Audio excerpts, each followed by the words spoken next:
Good morning, everybody. How's everyone? Last day, you stayed, you haven't gone home. Thank you for being here. This is wonderful. So excited about this masterclass. I'm going to introduce a wonderful panel, starting over there with Elinor Day, who's series producer for season 2. Next to Elinor is Damon Thomas, director and executive producer. Fiona Shaw is with us this morning. Don't feel bad that you two didn't get an applause. It's absolutely fine. Lee Morris, who's executive producer, and Sally Woodward-Gentle as well, executive producer. Thank you so much for being here, guys. And congratulations, first of all. It was great to be able to say that to you, because I kind of feel like I haven't really heard you talk about this incredible thing that you have created. And Sally and Lee, start with you, if that's okay. And because can we talk about the journey of this from the start? Because very nearly didn't happen, I believe, as well.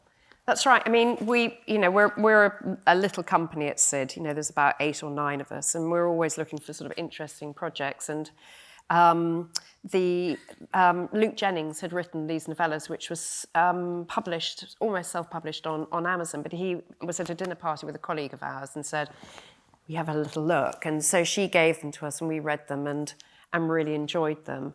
But wanted a sort of slightly different take on them, because people, you know, we've gone, female assassins, we all love a female assassin, who doesn't? But, you know, there's Nikita, there's La Femme Nikita, you know, there's all of this stuff, and you're always looking, I always look and think, you know, I don't want to present something to a broadcast and they go, yeah, but what about this? And you go, oh, no, you know, there is that. Yeah. So, but also to take the female perspective, what Luke had really cleverly done was have, you know, the Eve and Villanelle characters together, and not many people had done that before. But I'd met Phoebe, having read her stage play, which had been up at Edinburgh, and it had guinea pigs in it, so I thought, I've got to meet her. And she was just amazing. And so we just thought, well, let's see what happens if you put these sort of 2 bits together. And it was a fun punt, really.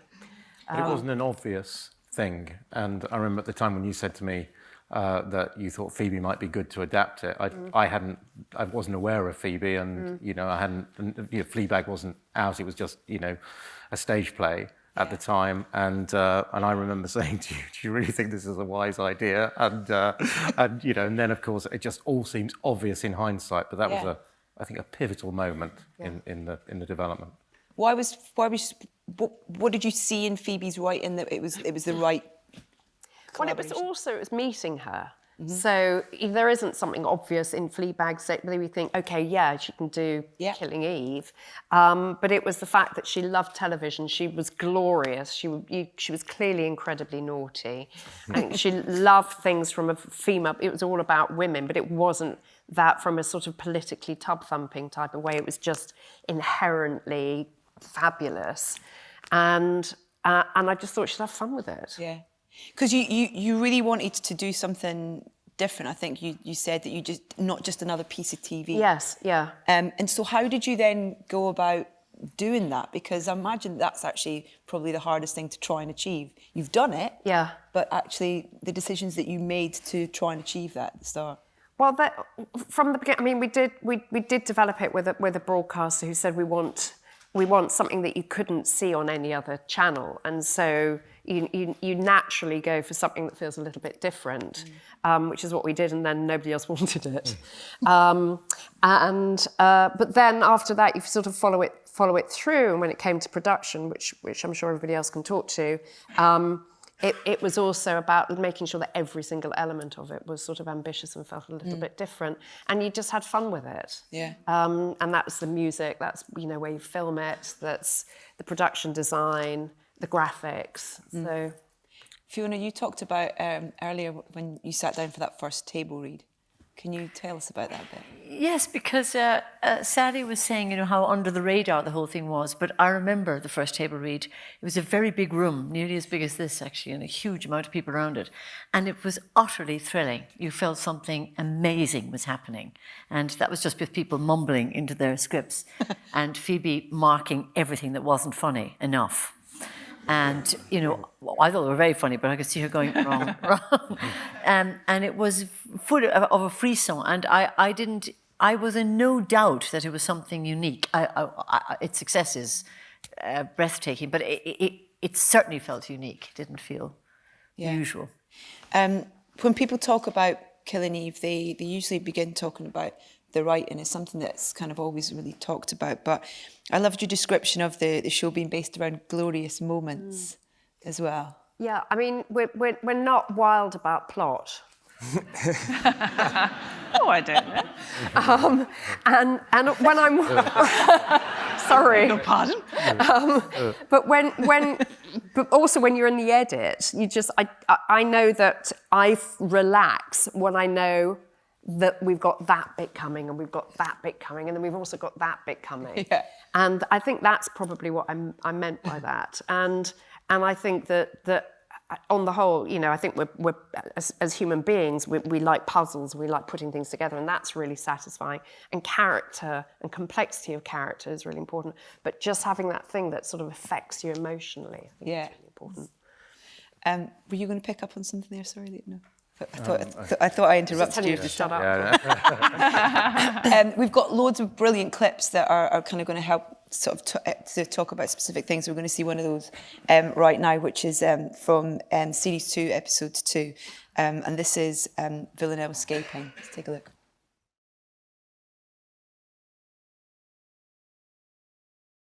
Oh, I wanted to see the rest of it.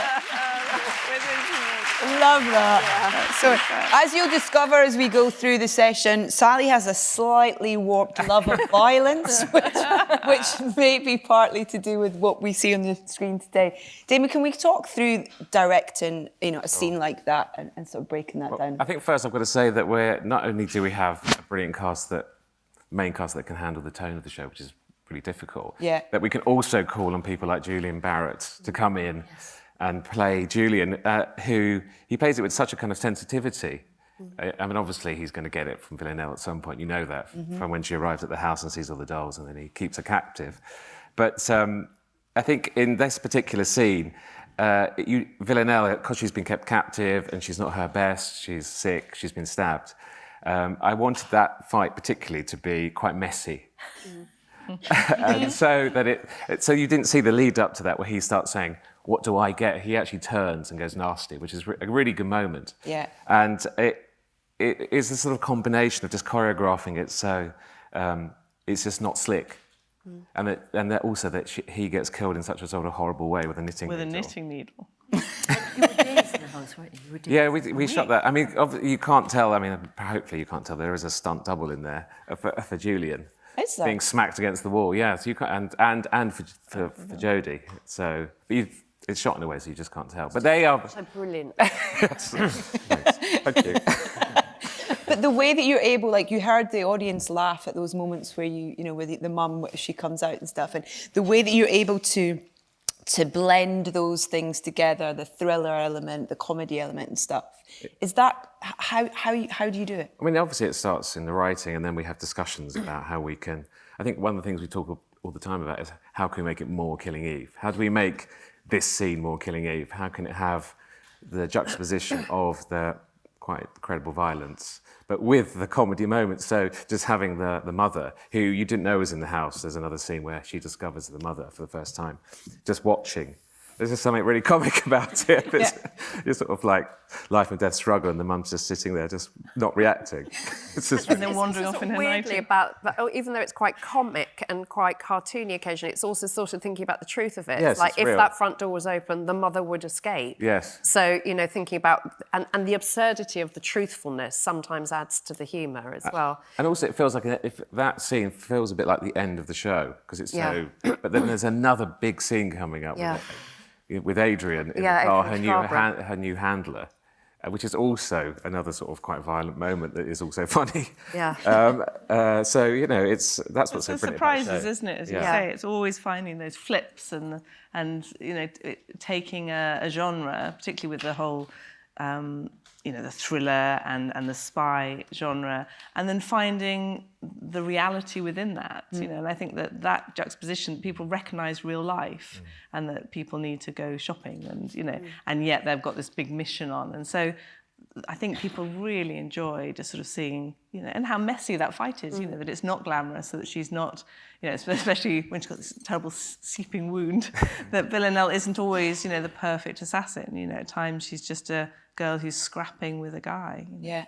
And there was a great moment as well where she throws the knitting needle, and this was by mistake, I think. She threw the knitting needle and it hit one of the china dolls and it made a really lovely pinging noise. And you just sort of keep that pinging, and maybe people don't pick up on it, but it's in there. Is that something that's really important, is being reactive to things, be something that happens whilst you're shooting, or a cast member having a thought or opinion on things? I mean, Fiona, do you feel like you're encouraged to have an opinion about things and be involved and talk about your character? Yes, and yes, we're really. You can single me out. I will single him out. It is fantastic when you have a director who's interested in. I'm serious.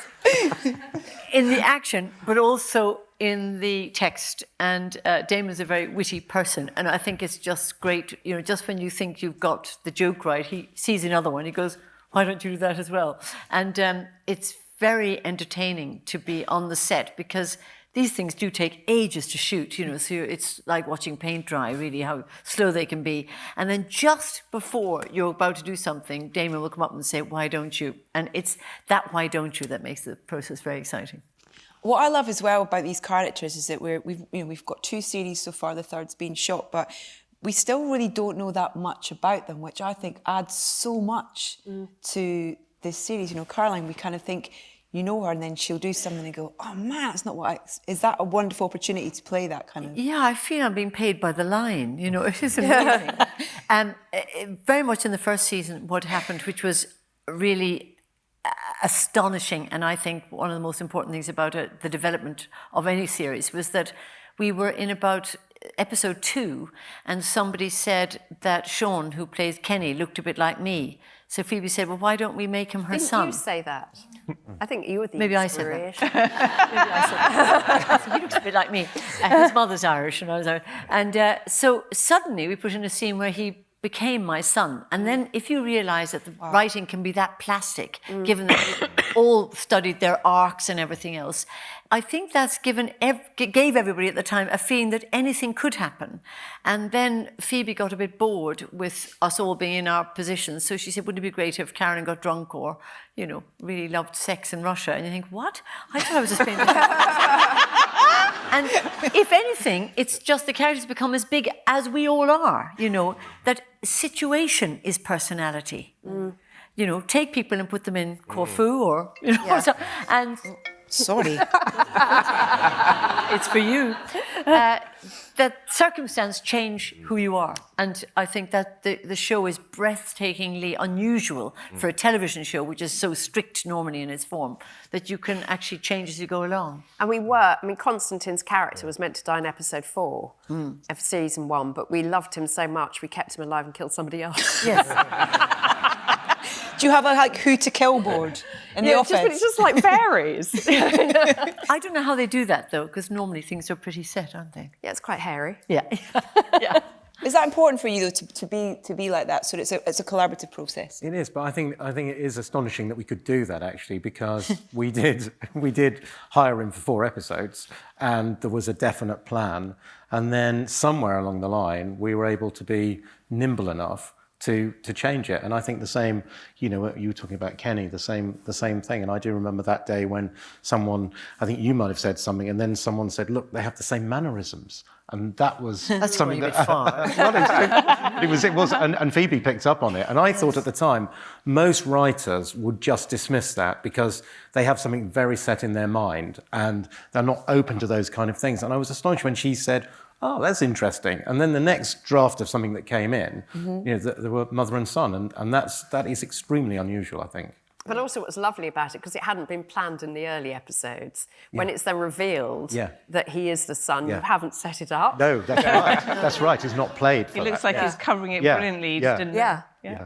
But I think that's true of character, because the show is so much about character, and going back to what Sally was saying about glorious moments, that the thriller plot is an absolute, it's a platform in which to allow characters to do what they are. Yeah. And so in the same way, I think when there's wonderful chemistry between the actors and indeed the characters, the story is taken that way. So it's interesting, isn't it, with Constantine coming to live with you in series 2, and then that wonderful scene in your kitchen where they talk about the past over a glass of wine, is that that's because of the wonderful chemistry between the two of you.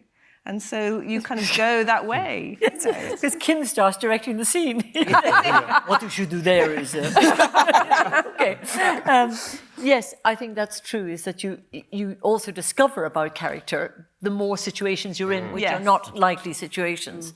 But also you discover about character when the plot is quite strict, whatever you say about the plot, sorry, when it's strict and people speak complete non sequiturs, that's the real. Then you know that their brains are this big, not this big. Yeah, Absolutely. and I think that's right. I mean, when we say it's not about the plot. I mean, it's because as Elinor says, the plot is just the plain bit of bread and which everything else. Yeah, it's craziness. Yeah.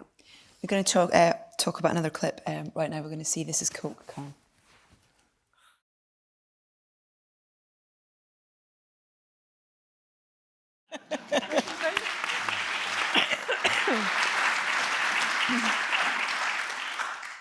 What did you want to say, Fiona? There's a lot to be said about that, actually, but it brings to mind something, which was that I was watching, am I allowed to say this? Orange is the New Black, is it? And the other day, and there was some Mexican people who were held in detention. And one woman says to the other, no, I'm different to you. I'm legal, so my crimes are legal. And it's about, that's a politicized thing. There's something about Killing Eve that is not political. It's purely about personality. That you are, what was interesting about that clip is that the place that we are going into is in a row of houses that really is used by MI6, they think, somewhere down by, just off Trafalgar Square, apparently that's where MI6 have these shabby rooms upstairs. So that's very real. There's a very serious thing about to happen. And then somebody says something completely mad about seeing a rat. So it's surreal, really, isn't it? It's surrealism. And I think it immediately says that at any moment that we're doing something important, there's another bit of your mind doing something else. I just feel that you can play that forever in the show, actually. Yeah. But also playing it incredibly straight all the time. I think that's a great thing about the show. Yes. I mean, I've never known anything, I've never been in anything where you express so little about what you meant to know. Of course, so you're hiding all the time. And I was terrified at the beginning of this series that people wouldn't get it, that they wouldn't realize that you did know, that you weren't appearing to know things that you did know. And just to go back to the writing, asking Phoebe, are the characters witty or is just the writer witty? Are the characters witty? Do they know that they're being funny or do they not know? And I have endless pleasure with that people don't know whether I know I'm being funny or whether I don't know I'm being funny. I think it's that. It's sort of spectrum-like, actually. Yes. It's sort of. The wonderful thing as well that you started from the off was this authenticity to location and things as well, and the fact that you made that decision that you were going to go to these places and film there. You weren't going to mock it up and in studios and things like that. Why did you make that decision, and how easy was it a decision to see through? Well, there are some sets that were in the studio, but I'm going to hand over to my friend Lee. Actually, I think it's not all completely truthful, because it's what is on what's on the screen that matters. And so obviously we build things, and sometimes we shoot something in a different place, but essentially we do stick to that principle. And I think if it says Paris in the script, our first inclination is that we will go to Paris and shoot it, and then we will find a reason, maybe there's a good reason not to, or whatever. And I think that I don't really actually know why we decided that, but I just think it was something that happened. I mean, because I think that you would normally, when you break down a script like that, you would normally say, look, we're all going to go to Prague or Berlin or something, and we're going to make 5 countries from one city. Yeah. That is the normal traditional thing, and we've all done that at some point. And somehow we have fallen into this thing, and we have a very slick production system, I think, which allows us to go for a week here or a week there, and it's just a model that works for us, and we are just very well set up for it. And I mean, Damon, you've done quite a few of these weeks away with. I mean, it's something that it just feels right, doesn't it? It's just really enjoyable, I think, to watch. Hopefully, when you're just in a different place, and you just see that. And the real place, and not just the touristy bits. Or Budapest. Which also makes it easier to shoot, doesn't it? Because you're not in the tourist areas, and that's part of the show. Is you're in very real, sometimes quite down. Because you become obsessed with it otherwise. Yeah. And I think there was definitely a feeling of every other, well, I don't say other show, but, there is a tax break in Belgium, so let's recreate, England in Belgium. We didn't want to do that because I think that there is I think you feel that coming off the screen. So that was definitely a sense when it was, let's not shoot it all in Croatia came up. And then the thought of it's a gorgeous country, we will go to Croatia. But as Croatia. As Croatia. Yeah. But Italy as well. I remember when thinking we'd go to Italy, everybody said, well, isn't it a nightmare to shoot in Italy? In fact, it was a dream to shoot in Italy. So it was really good. Yeah. On the production. And Damon had a great time in Rome. You say that like I was on holiday. Where do we fancy going in this then? But also we had shot, because we do the Durrells, we'd shot that in Greece, and that is a really hard place to go and shoot. And so, in a way, I don't think we had any fear going to Italy, for instance, which I think you normally would. Yeah. Yeah. Does it not cause, is it not a nightmare on the production level, though, in terms of, you have all these different locations? No, not really. I mean, as Lee was saying, the system is we tend to go for a week, and am I allowed to say this little production secret? That you shoot exteriors largely. So very often people walk through doors, and when they're inside, they're back in London, in wonderful places that match for Rome or wherever. So that makes it easier. And you obviously work with a local production facilitator, and so that helps a great deal. But the wonderful thing was the catering. We went season 2. We were in Paris, Amsterdam, Rome, and the catering could not have been more different in every place. And they were literally, just spoke to the nationality. It was extraordinary. Red wine in Paris, for lunch. Snails, absolutely. Wow. And napkins, may I say. In Italy, I've never had so much Nespresso in my life. Every few minutes, they're just kind of pouring you Nespresso. So it was great.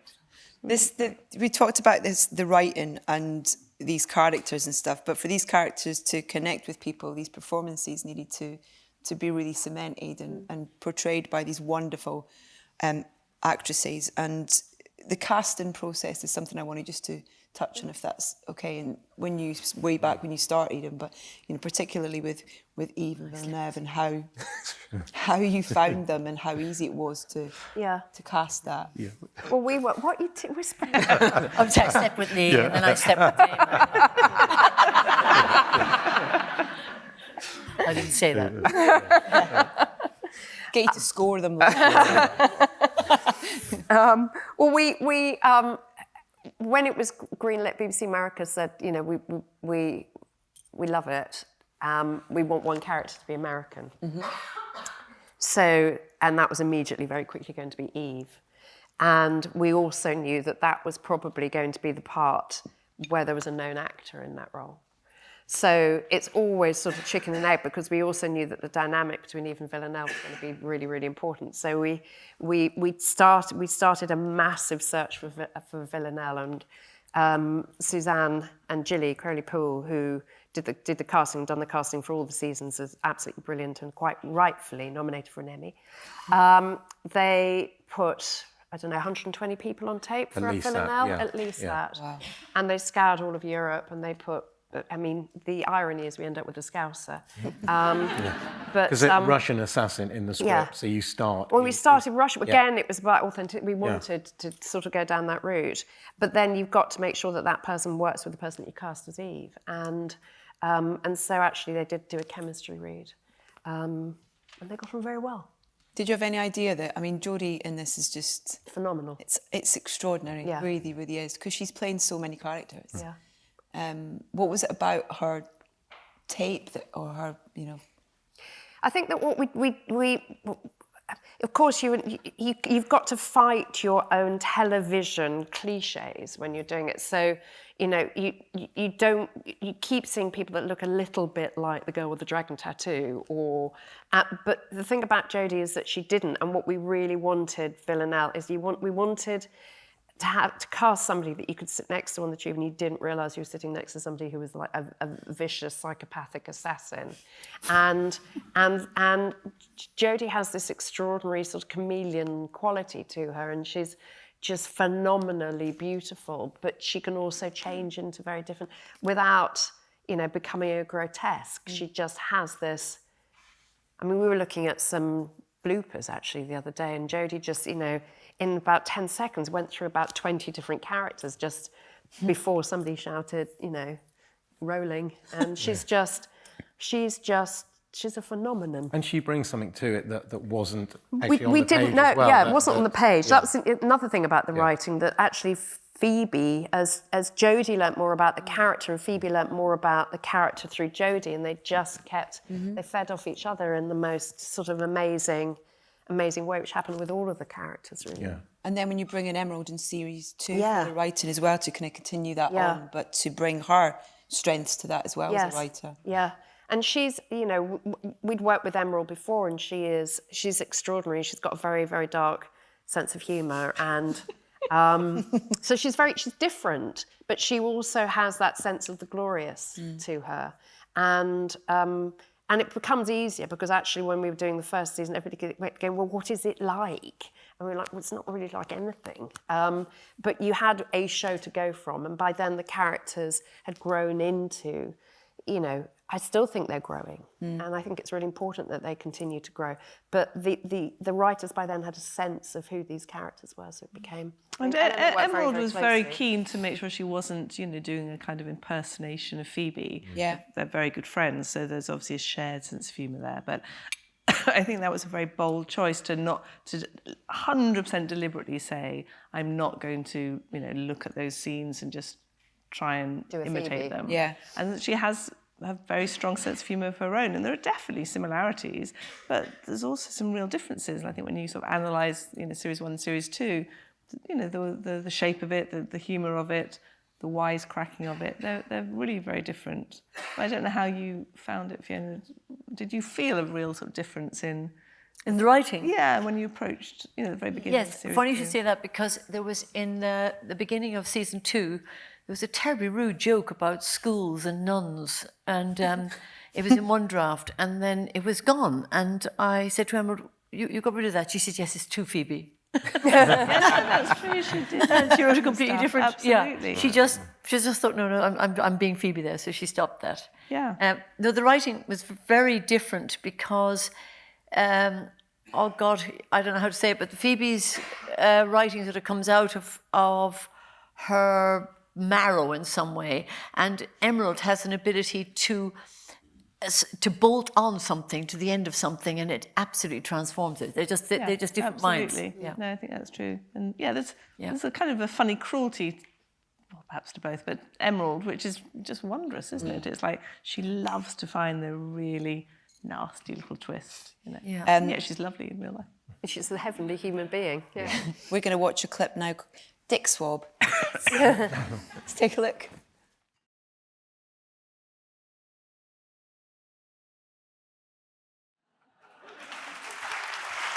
So great. So great. What do you remember about that scene? Well, what strikes me about it now, I know this is before the second series, so we were all very new to it and terrified of those lengths of pauses, actually. I wasn't sure that they'd play, but they do. But that You know, I think the casting of Sandra is absolutely, the axis of the whole thing. Because what it does is the scenes that we all know in British thrillers or comedies cannot be the same because of that accent. So it doesn't conform to the class system or to even the tiered system of the MI5 or MI6 or police or all of the things that we perform within these universes. And it's just, I think it just... You don't know what you're watching because there's an American in the middle of it, and who refuses to keep the rules of proprietariness that we are so good at and makes British drama so good. But this cuts across all the time. I think that's so refreshing. I'm going to lead straight into this next clip, actually, because it's Jodie and Sharon, and it's extraordinary. This is Mirrors.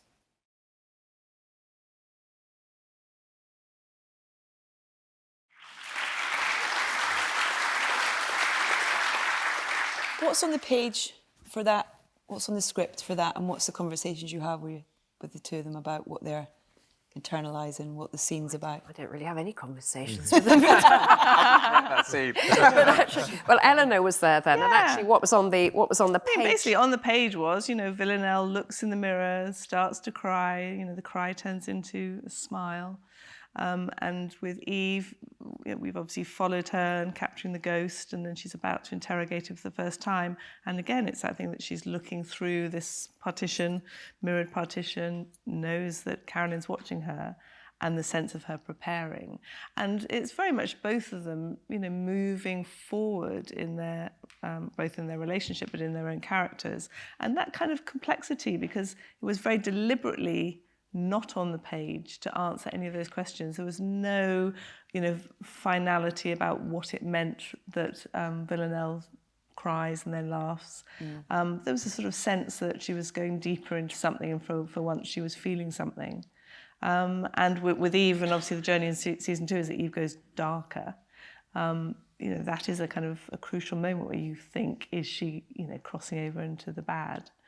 But those questions were the important thing. It's literally leaving it open so the audience comes back for the next episode, but also is really intrigued about where this journey is taking them. And I think that complexity and that unanswered question was very important to the show, to never try and pin it down and understand it all. I think there was definitely something in the Villanelle bit where she's, she goes and she's crying, and then she's observing herself crying, and she's unused to that sort of level of emotion. And I think there was one moment where she also said she looked at herself, she realised she was crying, she realised how beautiful she was when she was crying. So, that's really interesting as well. And Emerald was very good about writing that in there. And I think the Eve stuff as well is really fascinating, because that's almost her moment of, she's growing and she's thinking, I'm built for this. This is what I was always meant to do. And we know it's actually heading. It's not going to go well. For a bad time. The music as well, the choice of and in the scene with Julian as well, that choice of track that you put in on there, it's brilliant choices of tunes. But that complemented with the score as well that you have as well in it. Was that an easy thing to decide on? Because it's quite unique as well in the way that you do it, I think. Do you want to talk about David? Yeah. Well, it's a source of endless debate, really, the music, and I think David Holmes just does an astonishing job with all the time, and we're always saying to him, just be counterintuitive, just go against what you'd normally do. So most of the time we do that, and then very occasionally we score in a traditional way, and that then has added impact because you do that, and then we add in the sort of foreign elements, the music from wherever we are, and as David would very happily tell you, he has the largest collection of music in the entire universe, and not just in his brain as well. Not just and he has a very large brain, but he's also got. He does actually genuinely have, and so he sort of curates the music, and he started off as our choice as a composer, but he's become music supervisor, and he has an influence on the music all the way across. So did the directors. Indeed. So actually there was a track that Damon was incredibly keen to use, that was on did that, use, which is on that. Which is when she comes out. Yeah. Because it's probably the only track in the whole 2 seasons that has a male vocal, I think. Yeah. Yeah. And so I just thought it fitted so perfectly. And so we did have a debate that Yes. went on for several weeks. We weren't all in agreement on that. the only Choice of words, debate. Yeah. Yeah. I think it was the only one I won. Yeah. It was a good win. It was good. Yeah. He was thrilled, the guy, wasn't he? He's so happy, the guy, that he's sent us all vinyl of that. But I didn't. He'd actually sent Catherine vinyl. She sent it to us. Oh, really? Okay. We're going to watch one of your favourite scenes now, Axe Murderer.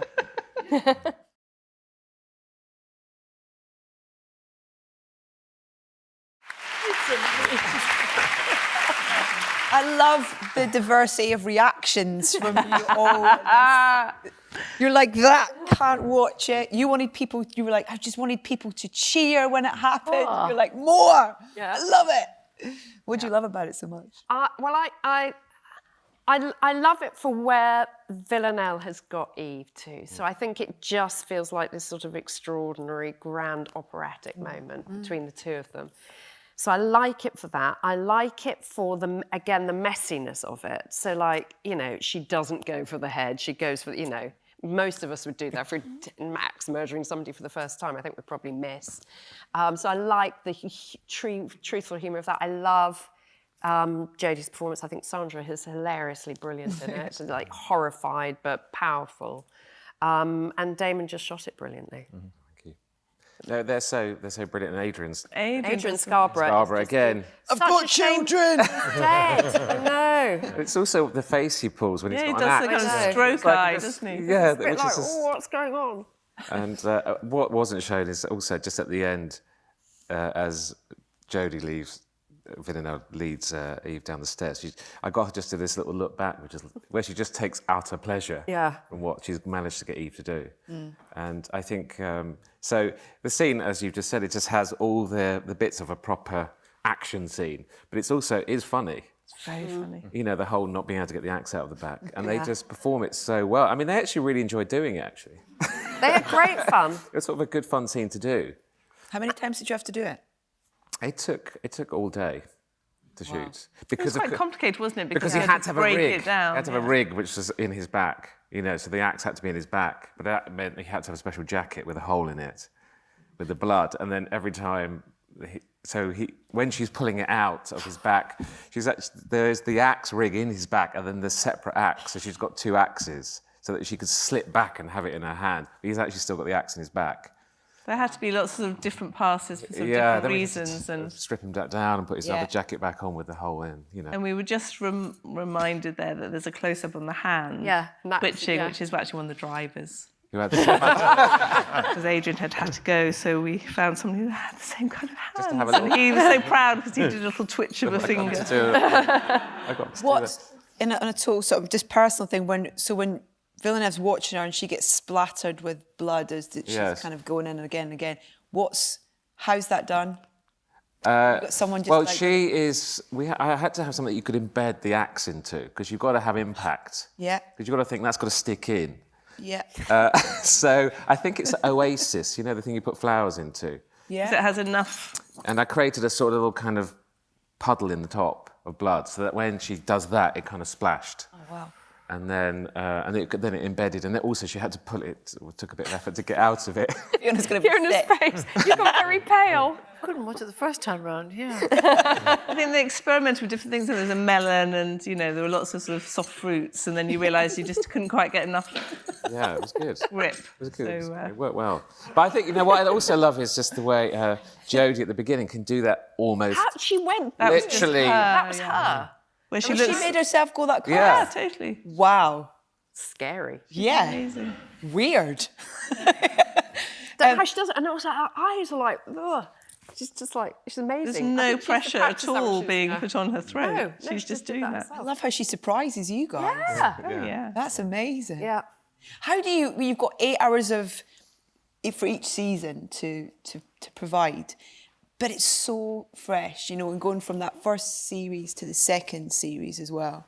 New writer, but also you'd got to that point where it was a success. You know, it was, people were talking about it. This is so different. It's refreshing. It's just wonderful.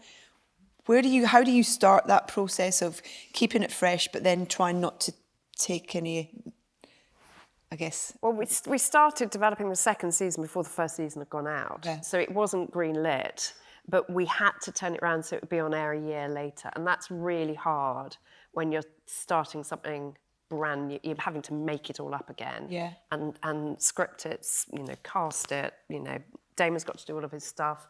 And so it's bloody hard work. It's really hard work. So you have to start early. And we started really with no reaction to the show. So you just start thinking, okay, where can we take these characters who have grown extraordinarily? And it was important not to repeat, wasn't it? Yeah. We were very keen not to reboot, and just because obviously the first season so brilliantly had been kind of cat and mouse and chase, and it's very possible to just go, oh, well, you know, And I think Villanelle's lots of got shows away. do that, just go, okay, let's They do really it again. do, yeah, let's just do it again. And we were really keen, and Sally's saying, with the characters having moved so far, and with that relationship, it's like, you know, once someone has stabbed someone at the end of season 1, that changes their relationship forever. So we really started from that point saying, what happens if someone stabs someone and they're both obsessed with each other? And we always talked about the idea of the first season being a kind of cat and mouse, and the second season being more of a dance between them, because clearly, you know, Villanelle is kind of bought in. And then there's the whole challenge, in a way, of it, because it is hunter and hunted and protagonist and antagonist. It's what you do once they do come together to make sure that the surprises and the stakes remain high, because if you're not careful, they just get to know each other, and it's not quite as thrilling as it was. And that I think that would be the biggest challenge of the season, is just to make sure that new surprising things happen, and in a way the threat of Villanelle never goes away. But I think once we decided that we were going to start 30 seconds later, Yes. we knew where we were starting. So we knew we could just pick it up exactly from that moment. And then we went through quite a few evolutions of the beginning of it, you know. And that was your wonderful idea of doing one shot. But it was, wasn't it? It was just a great thing of, you know, Damon said, well, let's shoot 30 seconds later and let's just follow for it real. in one shot Yeah. for real. And so you felt Eve's, you know, heart beating and running down the stairs, and you think that's real. You know, what happens if you've just inadvertently stabbed someone and you've got to get out of there? And then that seemed to fuel, in a way, the whole series, because it literally was, what does that feel like? Yeah. You know, her trying to get through customs in Paris. You just go, what happens when you realise the knife is still in your pocket? What does a real person feel about that? And then, you know, will Villanelle come after her? And is that a good thing or a bad thing? You know, that's the great thing. It's like, she's not going to leave it there. Yeah. So you always think, she's coming for you. So, you know, it was that, wasn't it? It was trying to find new dynamics, I think, between them, which keeps it fresh. And that was the hardest thing to film, actually, on a train. Oh, my goodness, yeah, no trains wanted us. Literally Really? took months and months to sort that out, just that little scene with her on the Didn't train. it get sorted out like 2 days before or something? Yeah. And to film on it just because of the content. And so we couldn't film with security because security couldn't have us show someone Someone walking approaching through with with a knife. You know, attempting to go with a knife. So we had to build the whole security in a station Wow. just for that quick scene. And but now you're in a state where the eyes of the world, you know, it's such a huge success, the show, and you know, both in terms of audience and awards and nominees and stuff. Congratulations on the Emmy nominations as well. It's brilliant. But so, do you feel pressure with this third series? Do you feel? Try not to. I mean, I don't read anything. So people go, well, it's so big, is it? Just don't tell me about it. Sorry. You absolutely have to block it out. You do just have to block it out. No other way. Yeah. I mean, we don't go around going, oh, look at us. It's just like, oh, please don't tell us. Because we won't be, you can't do, you've just got to continue to try to do your best work all the time and continue just to push it without thinking the pressure is on there, because the pressure is not going to make you do that any better. So I think you do just try and block it out. I mean, Fiona, I don't know how you feel. I mean, it's certainly a success. I can't go down a street without being mobbed by people. It's quite remarkable. You know, the security of British Airways are very keen on it. Hello, upgrade. Questions I get asked. But I think what has worked, and I don't know if they knew it was going to work, but there's a kind of moral precariousness. That scene that he made, it's disgusting just now. I mean, that kind of violence, if that is what's coming out of women's minds when they're freed to think what they like, then there's something amoral about it. And I do think we're living in a very amoral world. And there's something about Killing Eve that playfully plays with that. And so it's on to a good thing anyway. Just spending time with those people in the series, there's something about those, if Eve is becoming badder from being influenced by Villanelle, it is probably a very ancient idea of the devil and the saint, but it is really getting blurred now. But we live in such a world, so it's very true to the world. I think the other thing, just in terms of the pressure, is also the talent behind it, and constantly looking for female writers who can inhabit it. And we've actually been working with a company called 1,000 Films, and we've been helping on a competition to find more female writers, which has been amazing. And that's been, and the talent that's come through that has been extraordinary, sort of unrepresented female writers. And you have a female writing for season. We've got female writer in Suzanne Heathcote for season 3, and a team of female writers behind her as well. So, that's. I think you feel, rather than the pressure, what the opportunities are as well. Can I ask you, what's the weirdest question someone's asked you in the street? Oh gosh, what's the weirdest question? Well, people stop on bicycles. I find that the weirdest thing. People are cycling to work and they stop the bicycle and they get off the bicycle. All I'm doing is crossing the street. And I say, gosh, don't you want to get on with going to work? They all ask me, is so-and-so really dead? Somebody really dead? What's so-and-so really like? They ask me a lot about Villanelle, which I can never answer because I'm usually on the other side of the plot. And Fiona, what was that story when you were saying you were on the escalator? Oh, yes. Last year I was going to Victoria Station and at rush hour because I was going down the country and I was going up on an escalator and everybody, all the commuters were coming down on an escalator and I was the only one going up on the escalator. And every single person on the down escalator was doing that. It's like amazing. I was the only person going up. Why am I the only person going up this escalator? They probably thought it was Checking you were done. It was a Monday morning, so they'd all seen it the night before. And there was a good one when we were filming in Peckham, I think, and Sandra was in the middle of a take and she stopped and she went, "Oh, I'm really sorry, I just saw my face go by in a bus." And yes. It just took me off. And I had lunch with Sandra on Sunday and we were trying to, we film on Monday, so we weren't eating too much. So we were sitting there going, we'll just have a little bit of the, whatever it was, the main course. And then they said, here's just a little something to start. So we were given this sort of, mozzarella on bread. So we said, thanks very much. And then they said, and here's another little something to start. And then they said, well, you have pudding? We said, no pudding. They brought out 4 puddings. We just had to eat about 7 courses. Yeah. Wow, parks of the show. Correct. We've got one last quick clip I'd like to show before we finish, which is from episode 7 of season 1, which is Constantine escaping Villanelle.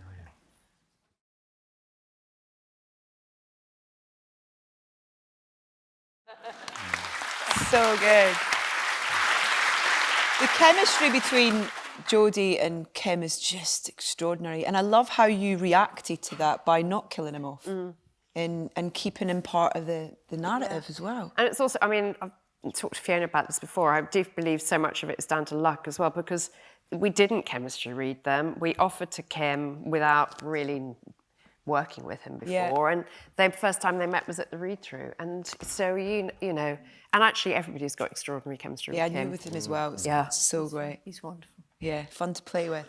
He's a wonderful actor. I've seen him in other things. He's absolutely marvellous. In Bridge, he was just marvellous. He's a fantastic performer. Yeah. What can you tell us about series 3? Absolutely nothing. When are we going to see it? What's the plan? Don't know about BBC, so you never know about BBC transmission, but I think it's probably safe, sort of springish in America. Yeah. Yeah. That's it. Oh, but it's that I don't know, you must, like, from people stopping you in the street, but also you must get it as well because it's been so successful and people just want more of it. And that kind of tease and titillation that we kind of have of having you here to talk about it, but knowing that we have a third series there is a wonderful thing. Good. You must be very proud of what it's done and what it's achieved so far.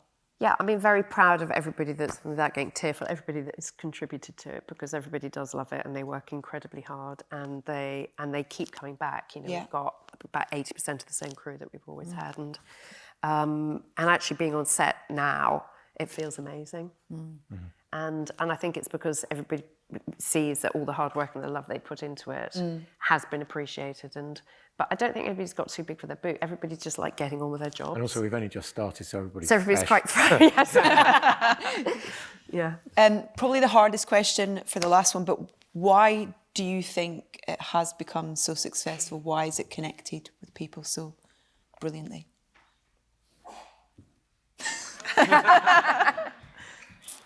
Because the world's falling apart, I think. And I think in 10 years' time, if it ever gets dated, you'll look back and see why it works.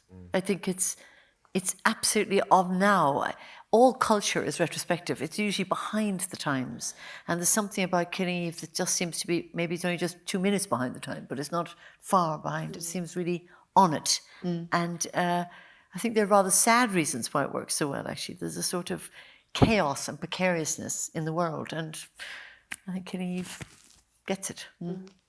Thank you so much for your time, Steve. Thank you for being here. Thank you to our audience there. Please round of applause to our wonderful panel. Thank you.